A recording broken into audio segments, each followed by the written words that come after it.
साथियों नमस्कार। अपन continuous class रखते हुए आगे और इसी टॉपिक के बारे में अपनी पिछली क्लास में चर्चा चल रही थी, जिसमें अपन ने ये जानकारी प्राप्त की थी कि वायुदाब क्या है, ऊंचाई के साथ वायुदाब में क्या परिवर्तन होता है, वायुदाब को प्रभावित करने वाले कारक क्या हैं, समदाब रेखा क्या है, इसके संदर्भित अपनी बातें हुई थी। और लास्ट में जब अपने चर्चा की तो उसमें इसकी बात थी कि वायुदाब के संदर्भित ही बात हो पाई थी। वायुदाब पेटियां क्या हैं, विश्व के अंदर वायुदाब पेटियों का कैसा वितरण पाया जाता है, इसकी चर्चा हमारी शेष रह रही थी, जो अपन यहाँ से शुरुआत करते हैं। तो हेडिंग डालें, विश्व में वायुदाब पेटियां।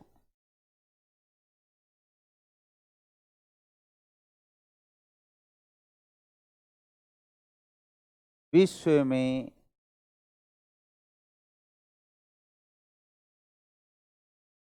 वायुदाब पेटियां।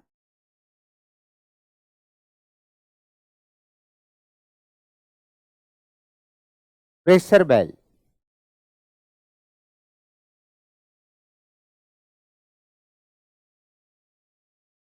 पृथ्वी पर कुल 7 वायुदाब पेटियां हैं।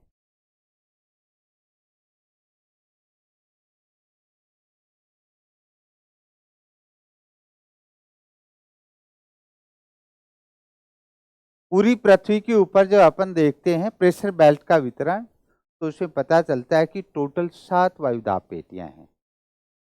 जहां अपन देखते हैं विषुवत रेखा के पास की दोनों पेटियां आपस में साथ जुड़ी हुई हैं, उत्तरी गोलार्ध व दक्षिणी गोलार्ध की।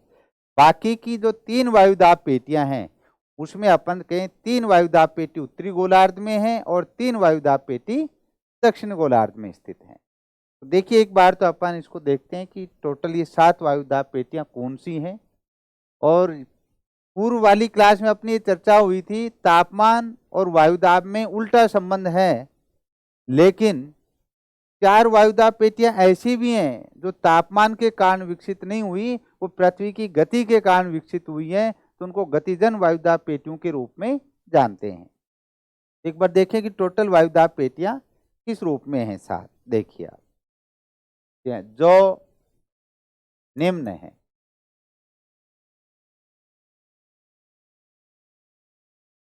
देखिए,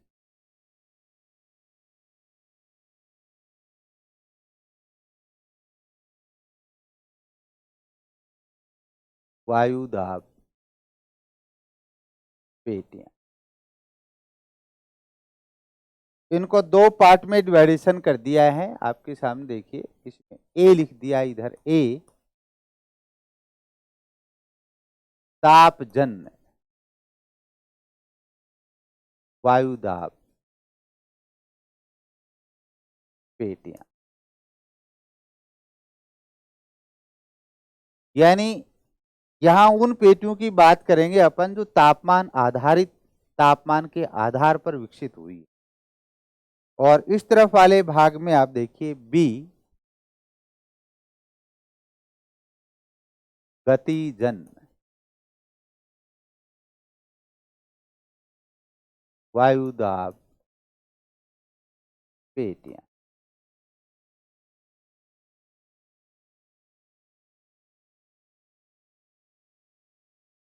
और गति का तात्पर्य पृथ्वी की घूर्णन गति, पृथ्वी की दैनिक गति के कारण कुछ वायुदाब पेटियों का विकास हुआ है, जिसको नाम दिया है गतिजन्य वायुदाब पेटियां। देखिए इसमें 1 नंबर पे विषुवत रेखीय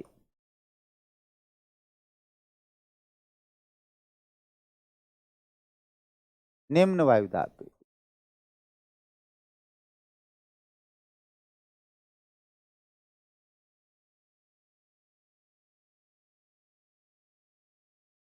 इक्वेटोरियल लो प्रेशर बेल्ट, विषुवत रेखा के पास एक वायुदाब पेटी का विकास हुआ है। और वहां वर्ष भर उच्च तापमान के कारण कैसा वायुदाब है, लो प्रेशर निम्न वायुदाब पेटी का विकास हुआ है। दूसरी, ध्रुवीय उच्च वायुदाब पेटी।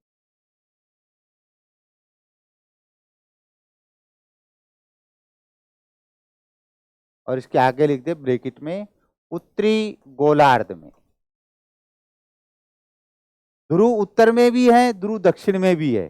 तो उत्तरी ध्रुव के पास भी एक उच्च वायुदाब पेटी है और एक दक्षिणी ध्रुव के पास भी उच्च वायुदाब पेटी है। तो अपने का ध्रुवीय उच्च वायुदाब पेटियां दो हैं, एक उत्तरी ध्रुव के पास, एक दक्षिणी ध्रुव के पास, एक नॉर्थ पोल के पास, एक साउथ पोल के पास। तो ध्रुवीय उच्च वायुदाब त्रिगोलार्ध। नेक्स्ट तीसरी, ध्रुवीय उच्च वायुदाब पेटी और इस पे लिख दें दक्षिणी गोलार्ध।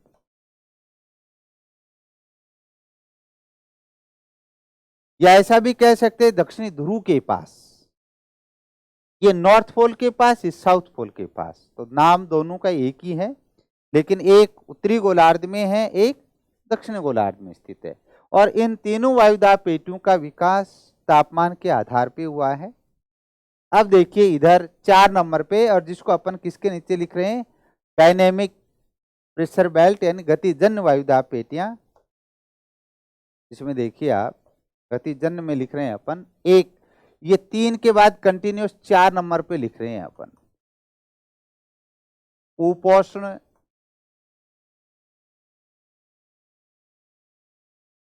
उपोष्ण कटिबंधीय उच्च वायुदाब।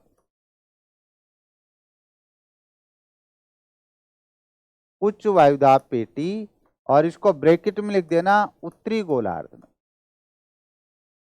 उसका कारण है उपोष्ण कटिबंधीय उच्च वायुदाब पेटियां दो हैं, जहां अपन आगे अक्षांश की बात करेंगे 30 से 35 डिग्री अक्षांशों के बीच, उत्तरी गोलार्ध में भी और दक्षिणी गोलार्ध में भी। तो एक पेटी उत्तरी गोलार्ध में, एक यही पेटी दक्षिणी गोलार्ध में भी है। दूसरी देखिए 5 नंबर पे उपोष्ण कटिबंधीय उच्च वायुदाब।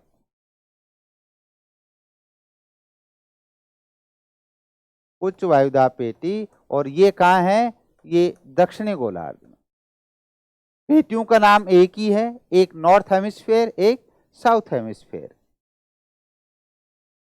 नेक्स्ट 6 नंबर पे उपध्रुवीय सब पोलर उपध्रुवीय निम्न वायुदाब पेटी। निम्न वायुदाब पेटी, और ये उपध्रुवीय निम्न वायुदाब पेटी जिसको लिखा है, ये अपन कहें उत्तरी गोलार्ध।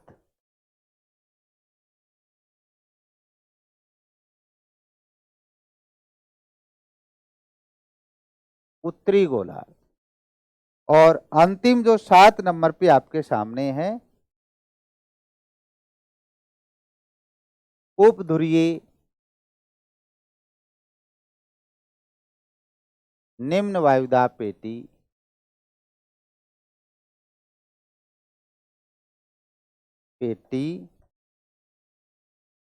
और ये दक्षिणी गोलार्ध में। इस तरीके से टोटल जो वायुदाब पेटियां हैं वो 7 हैं, और उन 7 में भी अपन ने देखा है इस वाले भाग में आपके सामने, यदि तापजन वायुदाब पेटियों की बात करें तो कितनी है, 3 है। और यदि गतिजन वायुदाब पेटियों की बात करें तो गतिजन वायुदाब पेटियां कितनी है, 4 हैं। इसका मतलब 3 तापजन तापमान आधारित और 4 अपन कहीं गतिजन आधारित, टोटल वायुदाब पेटियां 7 हैं। अब प्रश्न इस रूप में बनता है, यदि पृथ्वी स्थिर होती, घूर्णन नहीं करती, दैनिक गति बंद हो जाए, अपने स्थान पर ही स्थिर रहती, तो कितनी वायुदाब पेटियों का विकास होगा। तो अपने क्या कि ये चारों वायुदाब पेटियां किसके कारण है, पृथ्वी की गति से। और पृथ्वी की गति बंद होगी, स्थिर होगी, इसका मतलब इन वायुदाब पेटियों का विकास नहीं होगा। और जब इनका विकास नहीं होगा तो कितनी बच गई फिर? 3। इसका मतलब यदि पृथ्वी स्थिर होती या घूर्णन गति बंद हो जाए तो कितनी वायुदाब पेटियों का विकास होगा? केवल 3। और ये तीनों कैसी हैं? तापजन वायुदाब पेटी। एक लाइन में इसको लिख भी दें।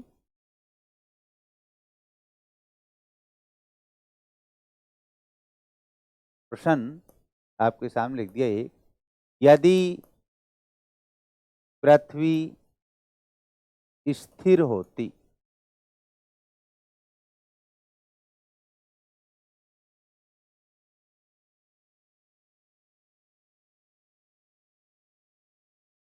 होती तो बताइए कितनी वायुदाब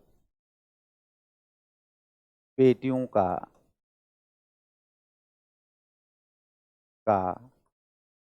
विकास होता?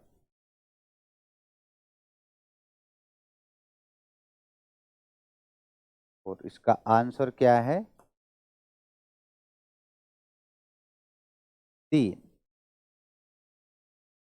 इसका मतलब केवल 3 तापजन वायुदाब पेटियों का विकास होता, जो गतिजन वायुदाब पेटियां थी उनका विकास नहीं होता।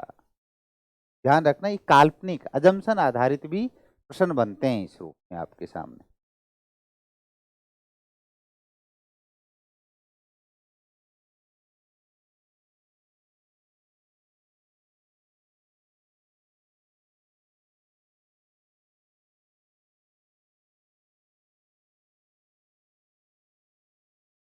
तीन, और ये 3 कैसी हैं?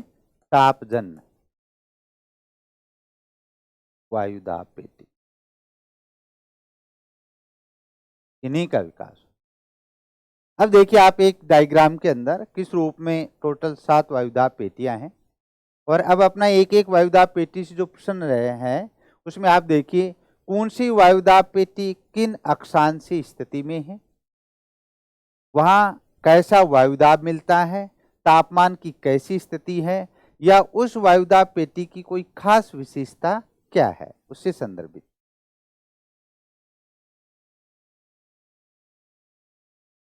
देखिए आप,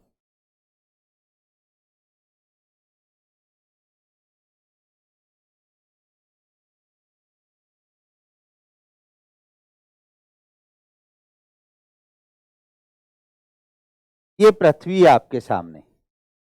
इस पृथ्वी वाले भाग से जब आप देखते हैं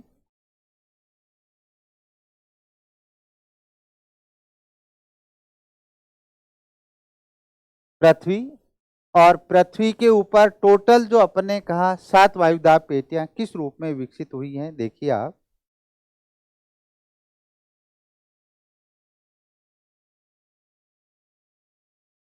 सबसे बीच में जो अपने कहा जो लाइन है, इस लाइन का तो नाम है आपके सामने, ये तो है 0 डिग्री विषुवत रेखा।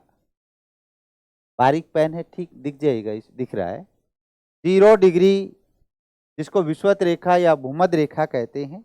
इससे आप देखिए 5 डिग्री उत्तर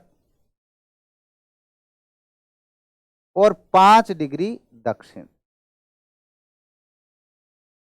5 डिग्री साउथ और 5 डिग्री नॉर्थ, यानी 5 डिग्री उत्तरी अक्षांश और 5 डिग्री दक्षिणी अक्षांश।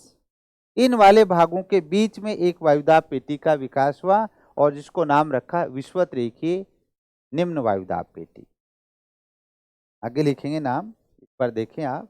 फिर आप देखिए ये आपके सामने ये 30 डिग्री और ये 35 डिग्री, ऐसे ही दक्षिण में ये 30 डिग्री और ये 35 डिग्री।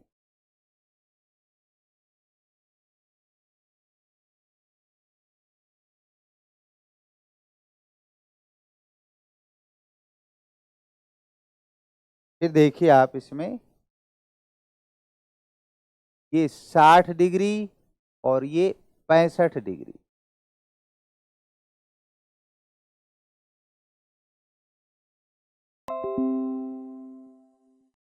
60 डिग्री और ये 65 डिग्री। और अंत में अपन के 90 डिग्री जो ध्रुव है उस वाले भाग पे ये नॉर्थ में भी 90 और साउथ में भी 90। इस 90 डिग्री के पास वाली जो पेटी है तो अपन नाम रखते हैं ध्रुवीय पेटी। अब देखिए आपके सामने मैं नाम लिखता हूं। इस वाली वायुदाब पेटी का नाम है विषुवत रेखीय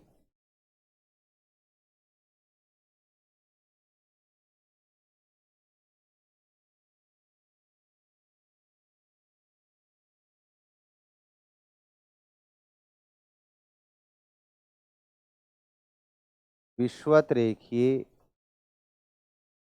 निम्न वायुदाब पेटी।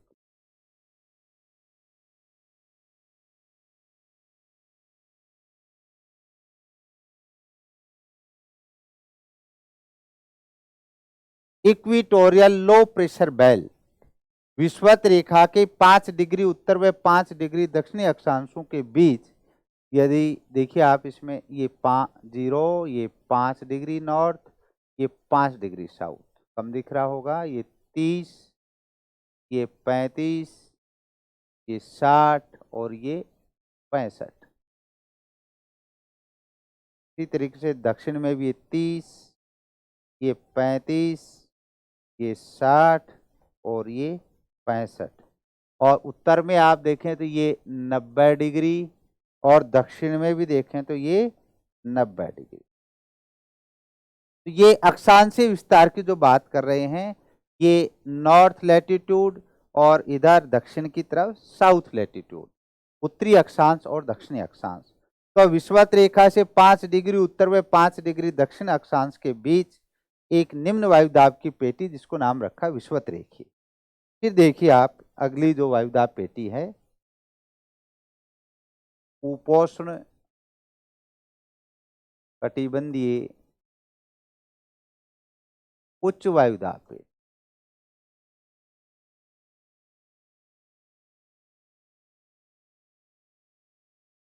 30 से 35 डिग्री ऐसा ही दक्षिण में है उपोष्ण कटिबंधीय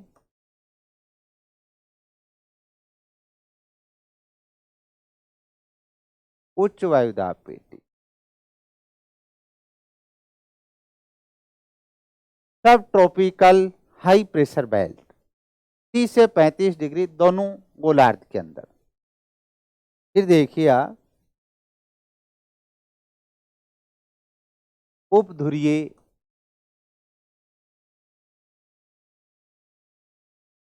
निम्न वायुदाब पेटी।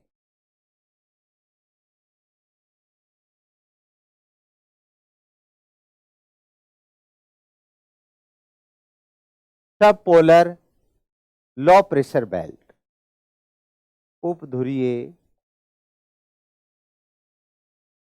निम्न वायुदाब पेटी।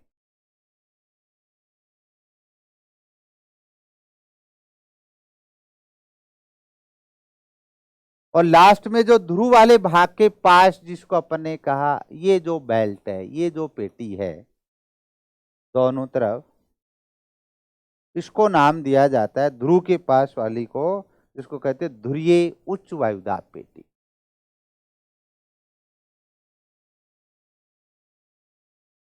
ध्रुवीय उच्च वायुदाब पेटी। ये अपन देखते हैं ध्रुवीय उच्च वायुदाब पेटी। और ऐसी आप नीचे देखेंगे तो ये वाले भाग में भी ये भी है ध्रुवीय उच्च वायुदाब पेटी। पोलर हाई प्रेशर बेल्ट जिसको अपन नाम लिख रहे हैं।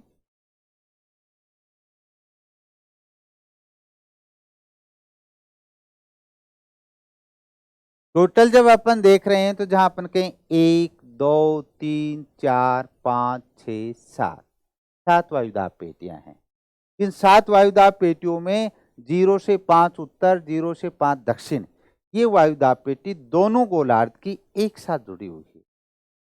यदि प्रश्न पूछा जाए ऐसी कौन सी वायुदाब पेटी जिसका भाग दोनों गोलार्ध का एक साथ जुड़ा हुआ है? इक्वेटोरियल लो प्रेशर बेल्ट, विषुवत-रेखीय निम्न वायुदाब पेटी है जो 0 से 5 उत्तर और 0 से 5 दक्षिण में है। फिर अपने का ऐसे ही 30 से 35 उत्तर में उपोष्ण और 30 से 35 दक्षिण में भी उपोष्ण कटिबंधीय उच्च वायुदाब पेटी। ऐसे ही 60 से 65 डिग्री में उपध्रुवीय निम्न वायुदाब पेटी और दक्षिण में भी उपध्रुवीय निम्न वायुदाब पेटी। ऐसे उत्तरी ध्रुव के पास ध्रुवीय उच्च वायुदाब पेटी और दक्षिणी ध्रुव के पास ध्रुवीय उच्च वायुदाब पेटी। तो टोटल वायुदाब पेटियां 7। जब अपन इनका अध्ययन करते हैं तो एक नंबर तो इसको लिखते हैं ABCD के रूप में, जैसे आपके सामने लिखा A, इसको लिख दिया B, तो B वाली 2 हैं, B1 और B दक्षिण में भी है, दक्षिणी गोलार्ध में भी। फिर C लिखा अपन ने उपध्रुवीय निम्न वायुदाब पेटी, और C यहाँ भी देखें तो यहाँ भी है उपध्रुवीय निम्न वायुदाब पेटी, उत्तरी गोलार्ध व दक्षिणी गोलार्ध। और D जैसे अपन ने लिखा है इसको ध्रुवीय उच्च वायुदाब पेटी, तो यहाँ भी है D ध्रुवीय उच्च वायुदाब पेटी। 1 2 3 4 लिखें या ABCD इस रूप में लिखें, लेकिन टोटल वायुदाब पेटियां कितनी हैं? 7 वायुदाब पेटी। अब अपन एक एक वायुदाब पेटी की बात करते हैं। वायुदाब पेटी किन अक्षांशीय भागों में है और साथ में वहां किस प्रकार का वायुदाब पाया जाता है, और वहां पाए जाने वाला वायुदाब उच्च या निम्न, जिसका कारण क्या है? देखिए आप, 1 नंबर से अपन लिखते हैं पेटियां, इसमें A लिख दिया अपन ने, heading A, विषुवत-रेखीय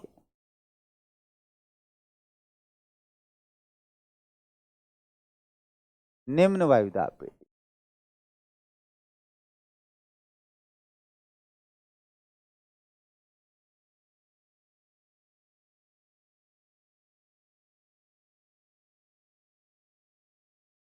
equatorial low pressure belt तो आपके सामने दिख रहा है। यदि अक्षांश की बात करें तो 0 डिग्री से अक्षांश से 5 उत्तर व 5 दक्षिण। ठीक, इस विषुवत रेखीय भाग के पास पूरे वर्ष भर सूर्य सीधा चमकता है अधिकांश समय, और इस कारण पूरे वर्ष भर उच्च तापमान बना रहता है, और उच्च तापमान के कारण यहाँ वायु गर्म होके हल्की होके ऊपर उठती है, और यहाँ हमेशा निम्न वायुदाब बना रहता है। अपन ने पूर्व में भी देखा था तापमान का प्रभाव, उच्च तापमान के कारण वायु गर्म होती है और गर्म होकर फैलती है, और फैलने से वायुदाब घटता है। तो ये अपन के तापजन वायुदाब पेटी, तापमान के कारण यहाँ निम्न वायुदाब का विकास हुआ है। तो अब देखिए इसमें देखिए क्षेत्र 0 डिग्री से 5 डिग्री अक्षांशों के बीच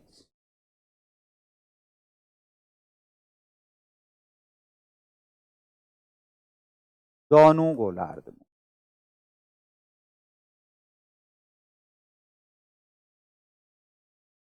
इसका मतलब 0 से 5 डिग्री उत्तर और 0 से 5 डिग्री दक्षिण, दोनों गोलार्ध के अंदर इस पेटी का विस्तार है।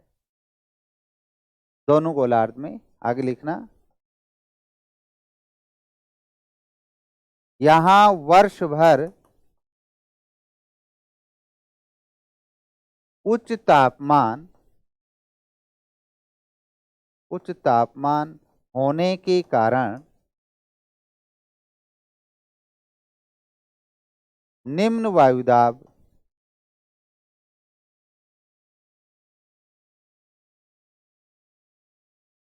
यहाँ वर्ष भर उच्च तापमान होने के कारण निम्न वायुदाब पेटी का विकास हुआ है।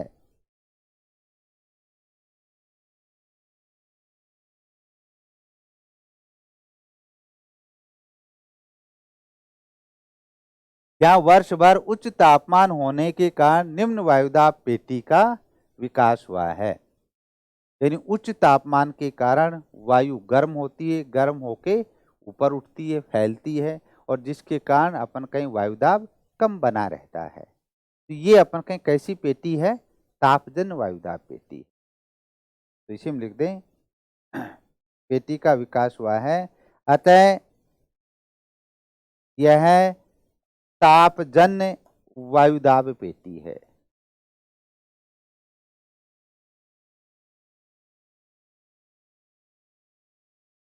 तापजन्य वायुदाब पेटी है।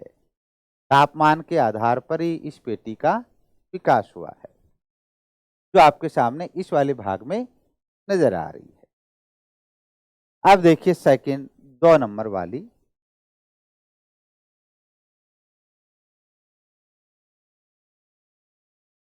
बी, जिसको लिखा है अपन ने उपोष्ण कटिबंधीय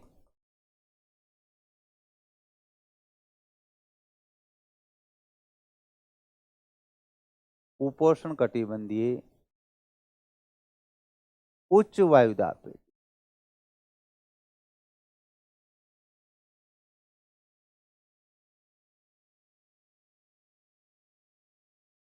सब ट्रॉपिकल हाई प्रेशर बेल्ट, उपोष्ण कटिबंधीय उच्च वायुदाब पेटी। अब देखिए इसका क्षेत्र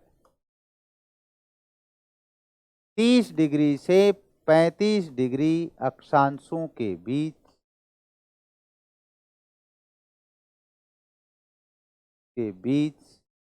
दोनों गोलार्ध में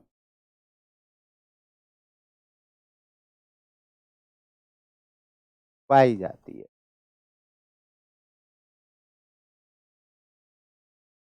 यानी 30 डिग्री से 35 डिग्री उत्तरी गोलार्ध में भी और 30 से 35 डिग्री दक्षिणी गोलार्ध में भी। जो आपके सामने देखिए 30 से 35, 30 से 35 दोनों जगह आप देखें तो इस पेटी का विकास हुआ है।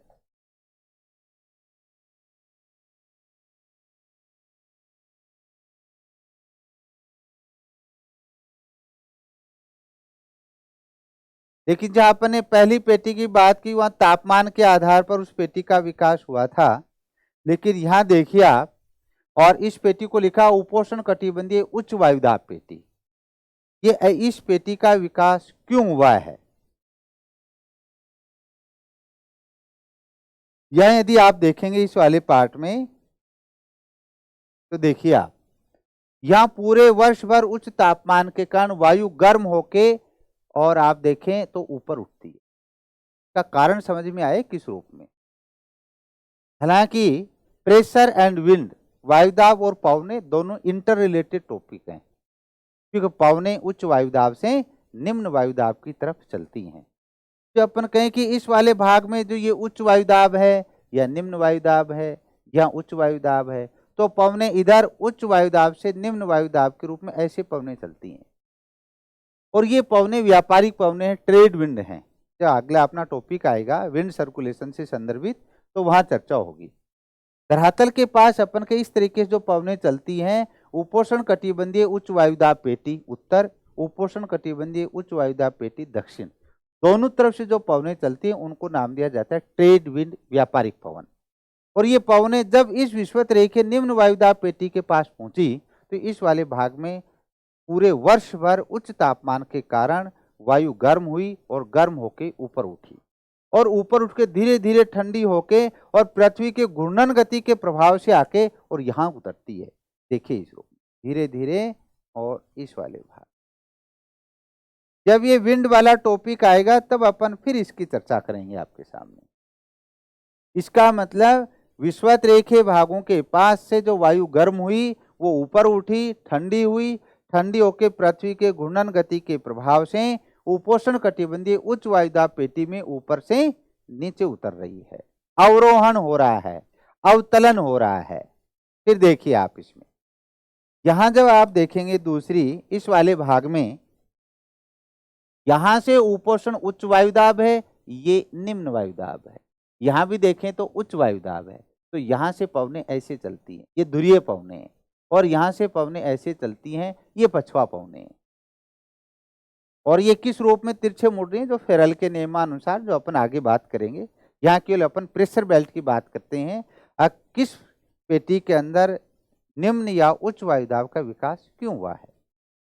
तो यहाँ से जो पछवा पवने चली और इधर से ये अपन के ध्रुवीय पवने और 60 से 65 डिग्री अक्षांशों के बीच, जहां अपन के इस वाले भाग में दोनों तरफ से पवने परिसंचरण करते हुए घूर्णन गति के प्रभाव से ऊपर उठते हुए डाइवर्जेंट हो जाती हैं, अपसरित हो जाती हैं।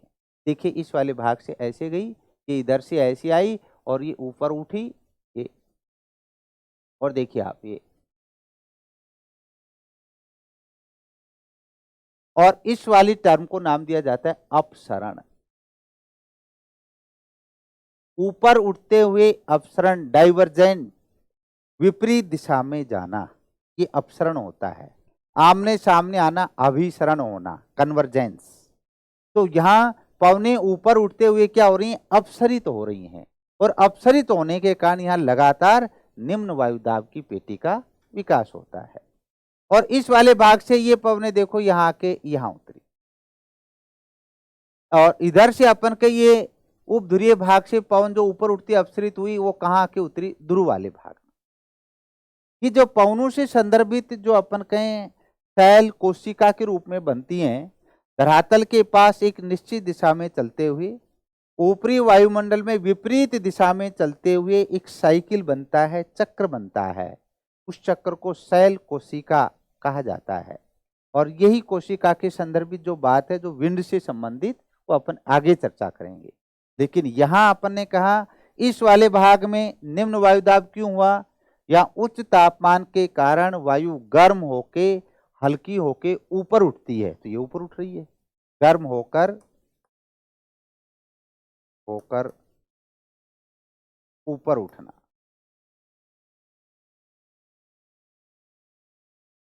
या गर्म होके ऊपर उठ रही है, इस वाले भाग में ठंडी होके या क्या हो रही है? नीचे उतर रही है, नीचे उतर रही है।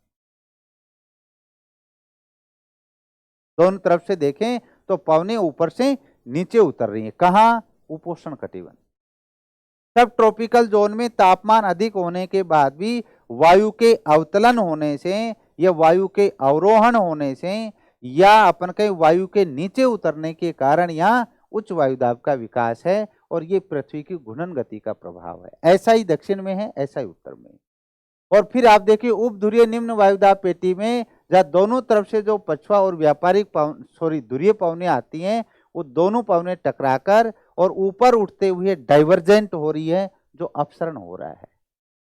तो यह निम्न वायुदाब होने का कारण क्या है? अपसरण। यहां उच्च वायुदाब का कारण क्या है? वायु का नीचे उतरना, वायु का नीचे उतरना। और यहां क्या है? वायु का गर्म होके ऊपर उठना। इसलिए यहां निम्न वायुदाब पेटी का विकास हुआ है। तो अपने 1 नंबर पे तो लिखा था। अब देखिए 2 नंबर पे अपन लिख रहे हैं उपोष्ण कटिबंधीय उच्च वायुदाब। क्या जानकारी लिखी उसमें? अपन ने 35 डिग्री से 35 डिग्री अक्षांशों के बीच दोनों गोलार्ध में, उत्तरी गोलार्ध में भी और दक्षिणी गोलार्ध में। आप देखते हैं अपन उच्च वायुदाब का क्यों विकास हुआ है, जिसका कारण क्या है? वायु का नीचे उतरना। देखिए आप, देखिए आप दोनों गोलार्ध में पाई जाती है। यहां पृथ्वी की गति के प्रभाव से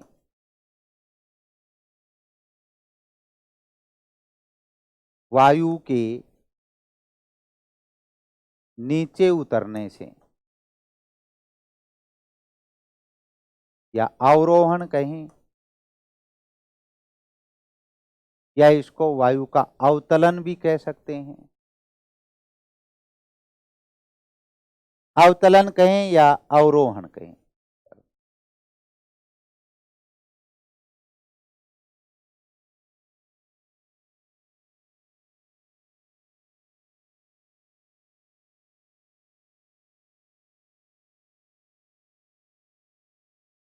या पृथ्वी की गति के प्रभाव से वायु के नीचे उतरने से या अवरोहण या अवतलन होने से, नीचे उतरने से उच्च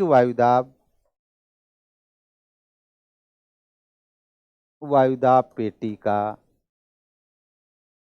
विकास हुआ है।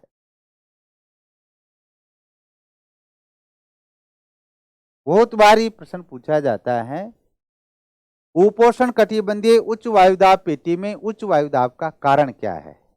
तो जहां अपन कहें विषुवत रेखीय भागों से वायु ऊपर उठी और वही वायु ठंडी होकर पृथ्वी की गति के प्रभाव से, घूर्णन गति के प्रभाव से वो नीचे उतरती है यहाँ, या अवतलन होता है या अवरोहण होता है, जिसके कारण यहाँ उच्च वायुदाब पेटी का विकास होता है। आगे लिखना इसी में।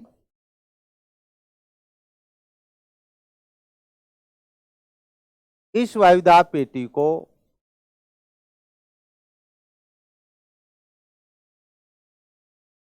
पेटी को कौन सी? उपोष्ण कटिबंधीय उच्च वायुदाब पेटी। इस वायुदाब पेटी को अश्व अक्षांश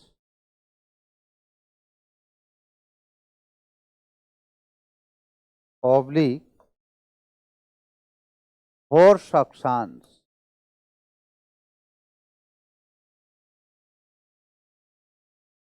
या इसी को नाम दिया जाता है घोड़े का अक्षांश।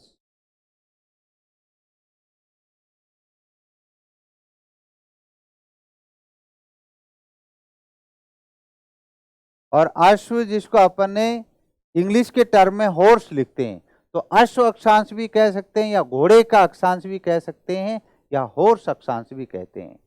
इस पेटी को अश्व अक्षांश, हॉर्स अक्षांश या घोड़े का अक्षांश भी कहा जाता है। एक नया टर्म आपके सामने आया, अश्व अक्षांश या घोड़े का अक्षांश या हॉर्स अक्षांश। पहली बात तो प्रश्न ऐसा आएगा, हॉर्स अक्षांश का विस्तार है, तो आंसर क्या बनेगा? 30 से 35 डिग्री अक्षांश। ठीक, उसी की अपन बात कर रहे हैं, उसी को हॉर्स अक्षांश नाम दिया है। दूसरा, हॉर्स अक्षांश की पेटी है उच्च वायुदाब या निम्न वायुदाब, तो कैसी है? उच्च वायुदाब की पेटी। तीसरी बात, इसको अश्व अक्षांश कहा क्यों है? प्राचीन काल के अंदर जब पाल वाले जहाज चलते थे, पाल वाले जहाज जिसमें पानी हाथ से निकालना होता था, व्यक्ति लगे रहते थे और उस पाल वाले जहाज में हवा भरने के साथ साथ वो जहाज आगे की तरफ पानी में खिसकता था।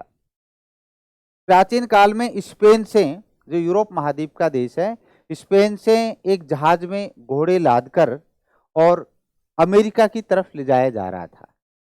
और जब अमेरिका की तरफ ले गए तो जैसे ही इस अक्षांश की पेटी में आए 30 से 35 डिग्री, और जिसमें अपन ने देखा है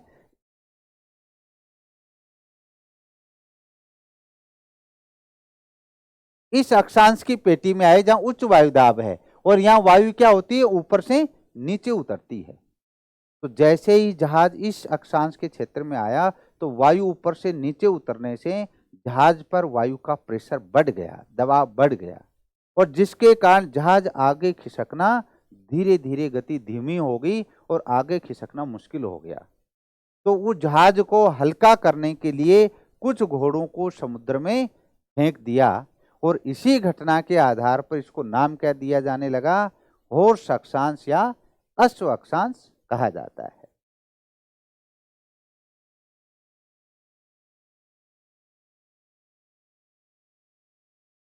तो शायद समझ गए होंगे कि इसको, इस वायुदाब पेटी को अश्व अक्षांश क्यों कहा है। प्राचीन काल में स्पेन से अमेरिका की तरफ जहाज में घोड़े लाद कर ले जा रहे थे, तो पाल वाले जहाज के अंदर जहां अपन के ऊपर से प्रेशर बढ़ने के कारण वो आगे नहीं खिसक पा रहा था, जिसके कारण जहाज को हल्का करने के लिए कुछ घोड़ों को समुद्र में फेंक दिया गया और इसी घटना के आधार पर इसको नाम रख दिया हॉर्स लैटिट्यूड या अश्व अक्षांश भी कहा जाता है। देखिए बात, नेक्स्ट देखिए आप अगली पेटी,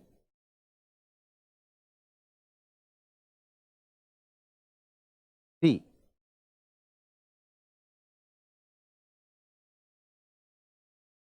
में कारण लिखा है कि पेटी में का,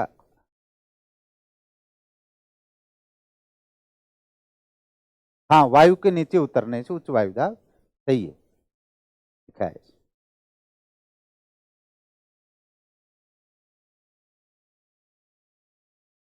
सी, तीसरे नंबर पे उपध्रुवीय निम्न वायुदाब पेटी।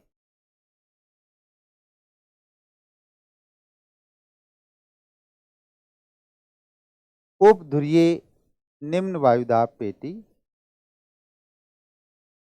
इसको अधोध्रुवीय शब्द का भी प्रयोग कर सकता है। अधोध्रुवीय,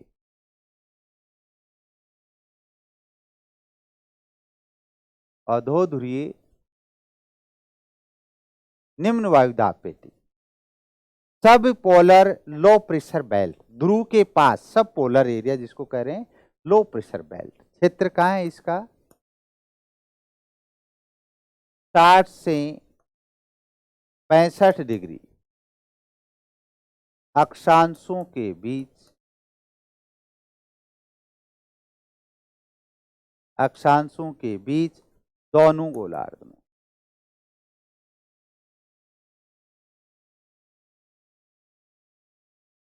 यानी उत्तरी गोलार्ध में भी और दक्षिणी गोलार्ध में भी, दोनों गोलार्ध। आगे देखना, इस वायुदाब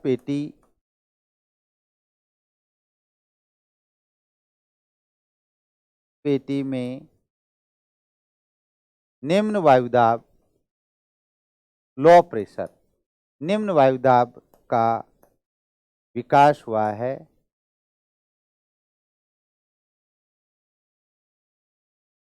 जिसका कारण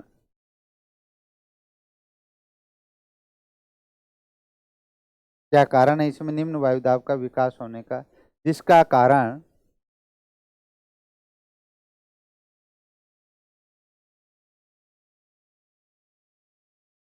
देखिए आप, अपन कहा कि यहाँ पवनों का परिसंचरण होते हुए कैसे हो रही है, ऊपर उठ रही हैं। पवने ऊपर उठते हुए अपसरित होना, डाइवर्जेंट होना, या वायु के ऊपर उठते हुए अपसरण होना। तो और इसी अपसरण होने के कारण अपन कहें यहाँ कैसी पेटी का विकास हुआ है, निम्न वायुदाब। और ये किसका प्रभाव है, पृथ्वी की घूर्णन गति का प्रभाव है।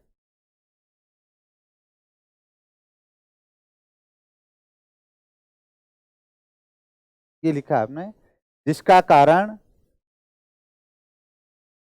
पवनों का ऊपर उठते हुए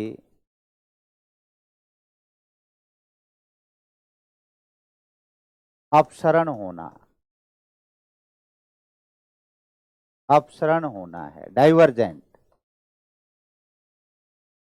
पवनों का ऊपर उठते हुए अपसरण होना या डाइवर्जेंस है, जो अपने अपसरण होना है। इसका मतलब ये भी कैसी पेटी है, गतिजन वायुदाब पेटी है। सुन लिखते हैं, अर्थात यह गतिजन्य वायुदाब पेटी है।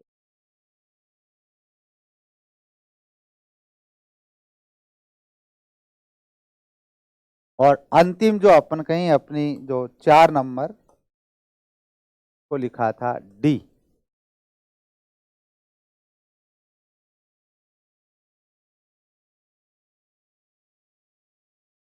ध्रुवीय उच्च वायुदाब पेटी।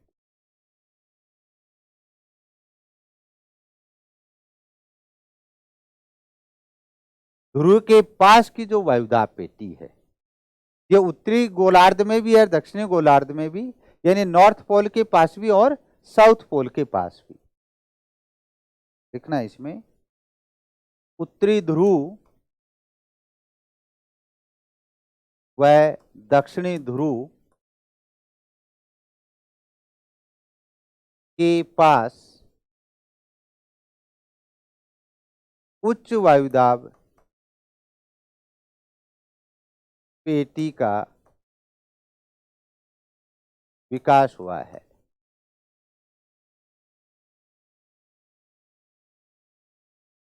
यानी 90 डिग्री उत्तर व 90 डिग्री दक्षिणी अक्षांशों के पास यहाँ अपन कहें हाई प्रेशर बेल्ट का विकास हुआ है। क्यों हुआ है, क्यों पूरे वर्ष भर सूर्य की तिरछी किरणें जाती हैं, या तापमान कम रहता है, और तापमान कम रहने के कारण वायुदाब अधिक है।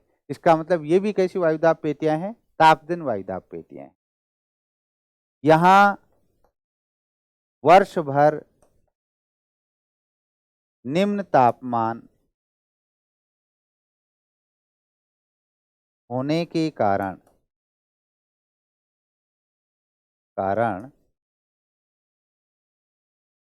उच्च वायुदाब का विकास हुआ है।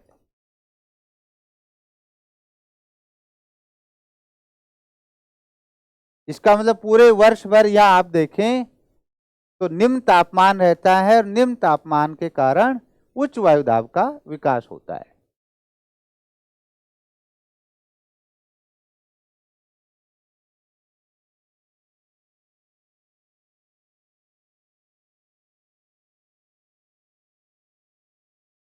उच्च ताप वायुदाब का विकास हुआ है, अतः इसे लिख दें, अतः तापजन्य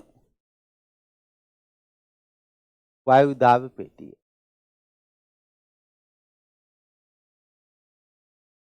इन तापमान आधारित वायुदाब पेटी है या तापजन वायुदाब पेटी। तो ये तो अपनी बातें हुई जो अलग अलग वायुदाब पेटियों के संदर्भित रूप में, जहां अपन ने कहा है 4 नाम लिखे हैं, हालांकि पेटियां 7 हैं। तो अपन ने कहा एक विषुवत रेखीय निम्न वायुदाब पेटी जो उत्तरी व दक्षिण ध्रुव की 7 है, तो एक साथ पढ़ा है जिसको अपन ने, और इसी रूप में अपन ने जैसे देखा है उत्तरी गोलार्ध में 3 और दक्षिण गोलार्ध में 3, तो 6 पेटियां वो हैं। टोटल अपन देखें तो 7 वायुदाब पेटियां हैं। अब देखिए आप आगे,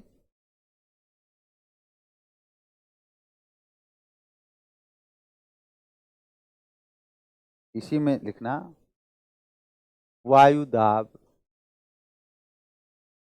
पेटियों का स्थानांतरण। स्थानांतरण कह दें या खिसकाव कह दें, एक ही अर्थ है दोनों, स्थानांतरण या खिसकाव। सही मायने में जो अपन ने जो मॉडल बनाया था वायुदाब पेटियों का, जिसकी अपन ने अभी बात की है,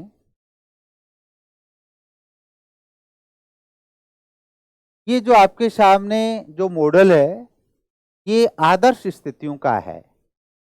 21 मार्च 23 सितंबर को जब सूर्य विषुवत रेखा पे सीधा चमकता है, उस समय की वायुदाब पेटियों की स्थिति ये है।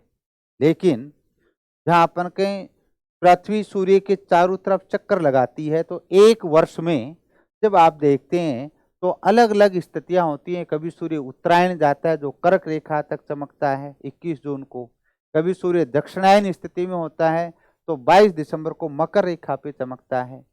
तो जहां अपन के सूर्य के उत्तरायण व दक्षिणायन होने के कारण इन वायुदाब पेटियों के क्षेत्र में भी कुछ परिवर्तन होता है, खिसकाव होता है।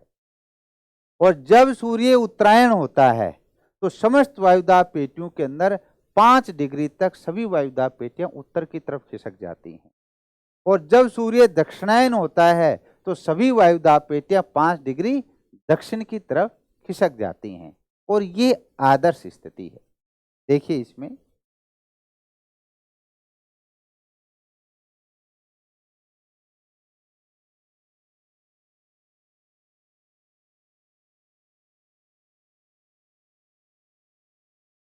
सूर्य के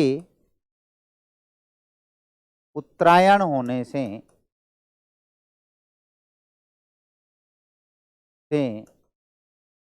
सभी वायुदाब पेटियां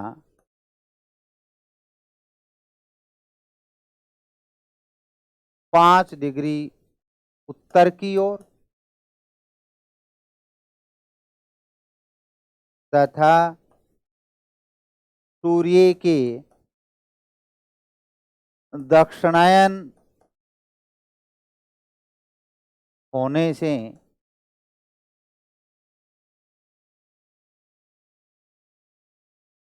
सभी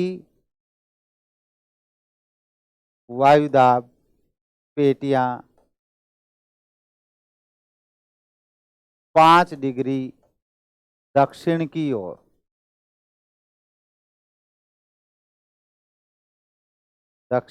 ओर खिसक जाती है।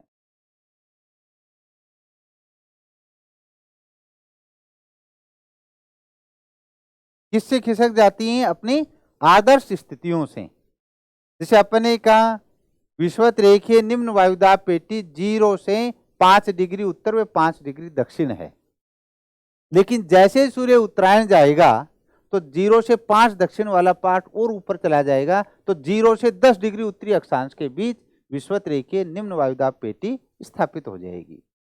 तो कहने का 5 डिग्री अक्षांश तक इनमें अंतर आ जाता है।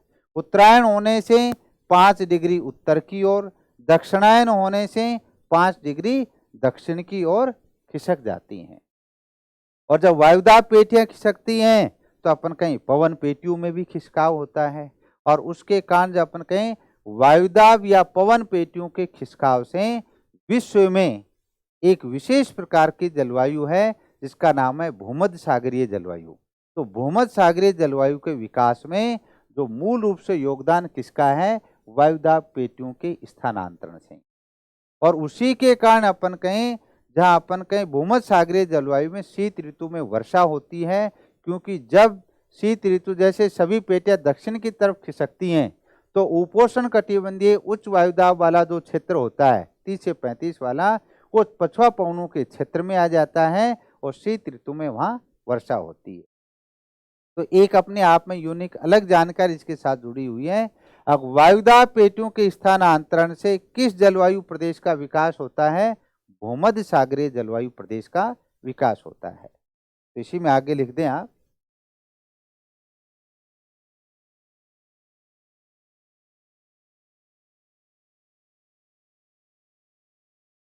वायुदाब पेटियों के स्थानांतरण से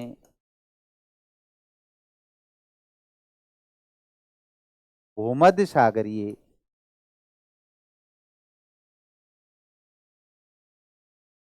जलवायु का विकास होता है।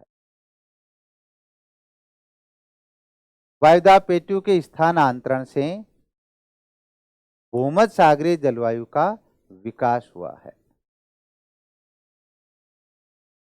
यदि मैं आपके सामने कहूं कि यदि वायुदाब पेटियों में खिसकाव नहीं होता, स्थानांतरण नहीं होता, सूर्य उत्तरायण व दक्षिणायन नहीं होता, तो अपन कहें मेडिटेरियन क्लाइमेट जलवायु का विकास, मेडिटेरियन टाइप क्लाइमेट जो है उसका विकास नहीं होता। इसका विकास विशेष रूप से किससे संदर्भित है, प्रेशर बेल्ट के अपन कहें खिसकने से संबंधित है। तो अपनी ये बातें थी इससे संदर्भित, जहां वायुदाब पेटियों से संबंधित। तो पिछले वाले जो अपन पार्ट 1 वाला जो भाग था उसमें अपन ने बात की थी वायुदाब क्या है, वायुदाब को प्रभावित करने वाले कारक क्या हैं, और दूसरे इस वाले पार्ट में अपन ने उससे आगे की बात की कि विश्व में 7 वायुदाब पेटियां होती हैं। 7 वायुदाब पेटियां कहाँ उच्च वायुदाब की, कहाँ निम्न वायुदाब पेटी है, उसकी उत्पत्ति का कारण क्या है, वो किन अक्षांशों के बीच स्थित है, वायुदाब पेटियों का कैसे स्थानांतरण या खिसकाव होता है, खिसकाव से अपन कहें किस जलवायु का विकास हुआ है, ये अपन ने चर्चा की है। जय हिंद।